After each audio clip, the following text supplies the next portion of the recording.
Salutations. I am the ghost of Abraham Lincoln. As I haunt the halls of the Lincoln Memorial, I often reflect upon my accomplishments. It is indeed remarkable that I am regarded as a liberator of slaves, the great emancipator, and a patriot. This could not be any farther from the truth. Your children learn in school that I freed the slaves and that the Civil War was fought over slavery. This is not true. I campaigned on securing slave owner rights, white supremacy, and shipping blacks back to Africa. I recall one of my quotes from a debate with Stephen Douglas. I stated, "I have no purpose to introduce political and social equality between the white and black races.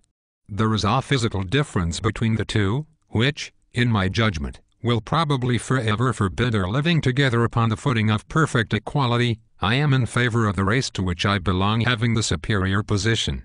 I also recall saying, "Anything that argues me into his idea of perfect social and political equality with the Negro is but a specious and fantastic arrangement of words, and free them, and make them politically and socially our equals.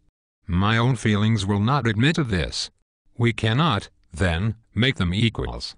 I also advocated deporting all blacks to Africa, Central America, or Haiti. The Civil War was really fought over unfair taxation. The South was an agricultural economy and the North hosted a growing manufacturing industry.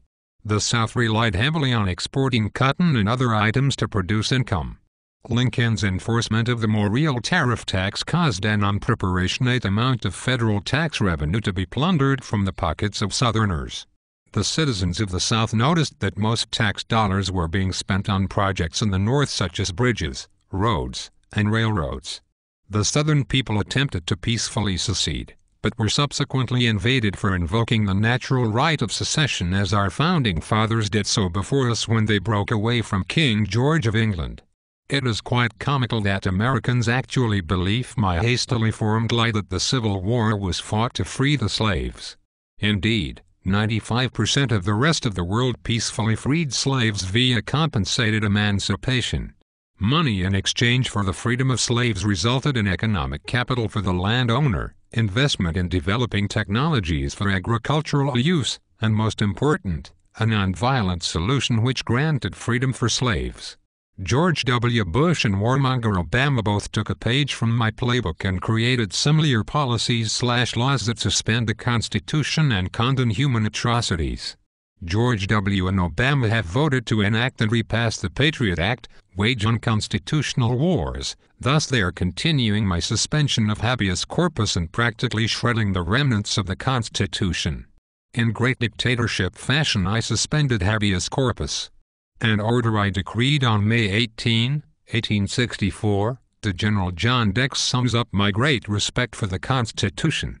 "You will take possession by military force of the printing establishments of the New York World and Journal of Commerce and prohibit any further publication thereof.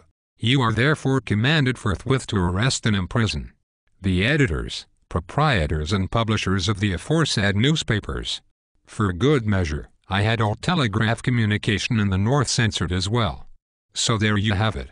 I am a tyrant, war criminal, and stringent opponent of the Constitution, yet I am celebrated as an American hero of biblical proportions, with my very own stone memorial and my face carved into the side of Mount Rushmore.